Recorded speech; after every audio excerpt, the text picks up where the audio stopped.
Ed, thank you. If you'll pardon the pun, let's drill down a little deeper on one of the president's proposed remedies for this situation. It involves making big oil pay bigger taxes for the right to make big profits. But Chief National Correspondent Jim Engel reports it's not nearly that simple. One of President Obama's attack lines on the oil companies is that they make enormous profits, $137 billion last year, and therefore should have all tax deductions taken away from them. Every time you go to the gas tank or fill up your gas tank, they're making money. Every time. Now, does anyone really think that Congress should give them another $4 billion this year?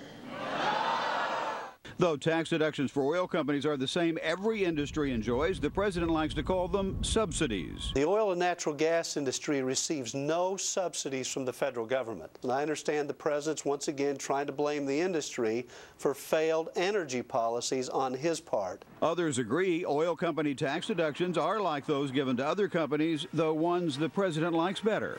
The manufacturers of solar panels, of windmills, it even includes newspapers like the New York Times. So people calling this an oil subsidy have it completely upside down. The oil industry says yes, it makes a lot of money because it's a big industry which has invested $2 trillion in just the last 10 years. Its earnings, though, are way behind other industries the president would not punish. In fact, it's 10th behind pharmaceutical companies making more than 22 cents on the dollar, computer companies just under 22 cents, even appliances make 12.6 cents, while oil companies only make 6.7 cents on the dollar.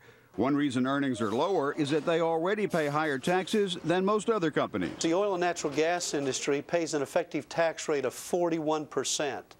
That's compared to 26% for the average of all other Standard & Poor's industrial companies. And he says Apple Computer, one of the richest companies in the U.S., pays an effective tax rate of about 25%, though President Obama wants to increase the tax breaks for them.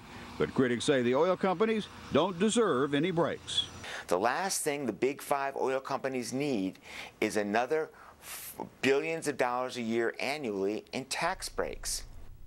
When consumers fill their cars with expensive gas, the president wants them to think the oil companies are greedy, not that he isn't doing enough to bring down the price. Brett? Jim, thank you. More on this with the panel. Speaking of